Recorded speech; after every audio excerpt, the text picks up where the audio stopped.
What's going on, everybody? Welcome back to the channel. Thank you so much for watching and supporting. We've got a great video for you guys today. We have yet another strike.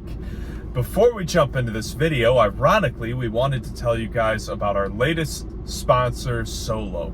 Solo is an app that gets you guaranteed pay for being out there. So rather than being out there with your little picket signs thinking you're making a big difference, in which you're not, you could download Solo. You get $15 right off the bat for signing up. There's a link in the description below so you guys can get started with that, and you can start being more productive with your time than blockading some random street in California for healthcare or whatever you think you deserve for signing up for a gig job.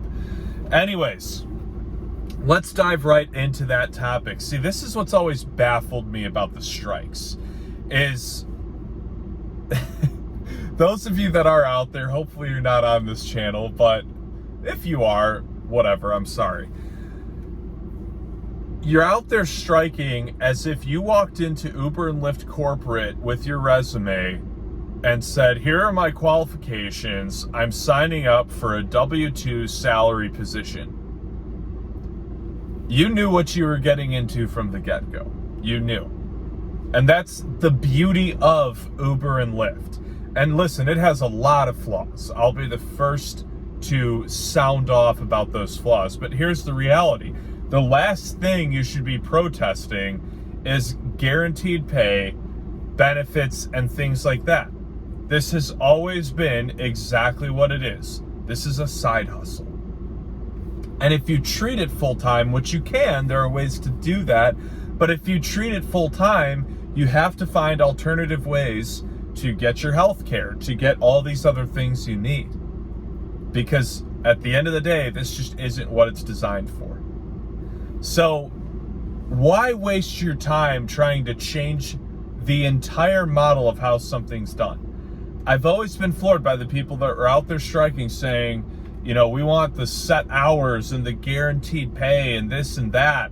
For one, you're never going to get the best of both worlds. You're never going to get the flexibility you want and the benefits and the guaranteed pay. Now, that might change with Solo, so you should look into that. But you're not going to get the best of all worlds. So I feel like there's these drivers in like New York and LA that are always trying to ruin it for everyone. And here's the reality. If you're going to drive 40 to 50 hours a week, go get your CDL. Be a truck driver at that point. At least make a six-figure income. God knows you're not going to do it on this. Maybe back in the day people were, but let's be honest, that ain't happening no more.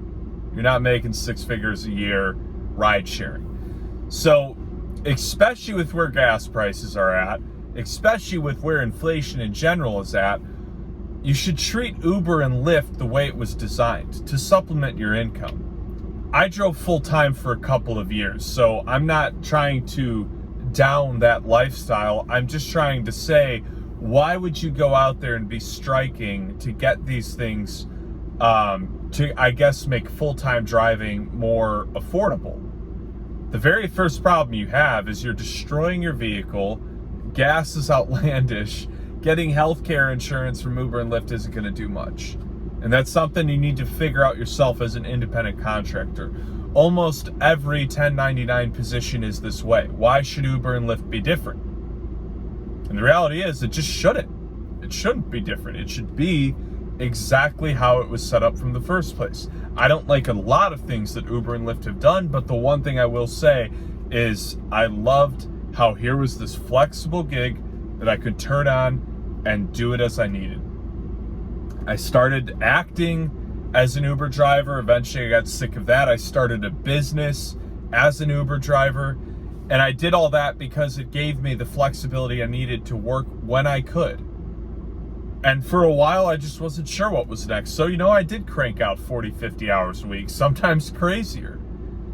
But at the end of the day, trying to hold a strike to get them to change the very fabric of how they started is ridiculous. It's absolutely ridiculous, and you're gonna just end up hurting more drivers that are doing this for the reasons it was designed for, because you want to make it a taxi cab company. where you have set hours, set days, healthcare, all these benefits. Listen, it would all be awesome, but it's not realistic. So anyways, that's what I got for you guys. I hope you enjoyed this video. Please like, share, comment, subscribe. Let me know your thoughts in the comments below. I would love to hear if you guys think these strikes are warranted or if you agree that they're kind of ridiculous. Check out Solo, linked in the description below. And I hope you guys crush it out there this week.